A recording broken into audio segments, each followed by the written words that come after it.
Report پیش کرتے ہیں واحد عمران کراچی سے۔ ملک بھر کے صارفین کے لیے بجلی ₹1.69 سستی ہونے کا امکان۔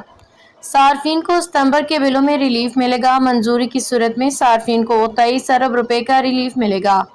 ملک بھر کے صارفین کے لیے ماہانہ فیول ایڈجسٹمنٹ کی مد میں بجلی ₹1.69 سستی ہونے کا امکان ہے۔ ملک بھر کے صارفین کے لیے ماہانہ فیول ایڈجسٹمنٹ کی مد میں بجلی نرخ میں کمی کی درخواست پہ نیپرا میں سماعت ہوئی۔ ممبر سندھ رفیق شیخ کی سربراہی میں اتھارٹی نے سماعت کی۔ سی پی پی اے نے کہا کہ صارفین کو ستمبر کے بلوں میں ریلیف ملے گا۔ منظوری کی صورت میں صارفین کو ₹23 ارب کا ریلیف ملے گا۔ جولائی میں بارشوں سے کرنٹ لگنے کے واقعات پہ نیپرا اتھارٹی نے سخت اظہار برہمی کیا۔ ممبر نیپرا نے کہا کہ ایک ماہ میں صرف حادثات کے باعث 11 لوگ جان سے ہاتھ دھو بیٹھے۔ جولائی کے ماہ میں سب سے زیادہ بارشوں سے حادثات ہوئے۔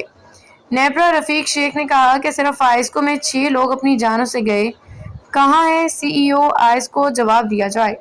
یہ کون سا طریقہ ہے؟ کہاں ہیں حفاظتی اقدامات؟ اتھارٹی ان کمپنیوں کو زیادہ سے زیادہ جرمانے کر سکتی ہے۔ اتھارٹی کے کئی جرمانوں پہ عدالتوں سے سٹے لے لیے جاتے ہیں۔ تقسیم کار کمپنیوں کے جولائی کے ماہانہ فیول چارجز ایڈجسٹمنٹ کے حوالے سے نیپرا ہیڈ کوارٹر میں عوامی سماعت مکمل ہو گئی۔ نیپرا نے کہا سی پی پی اے نے جی ایف سی اے کے مد میں ₹1.69 فی یونٹ کمی کی درخواست جمع کروائی تھی۔ اس کا اطلاق صرف ایک ماہ کے لیے ہوگا۔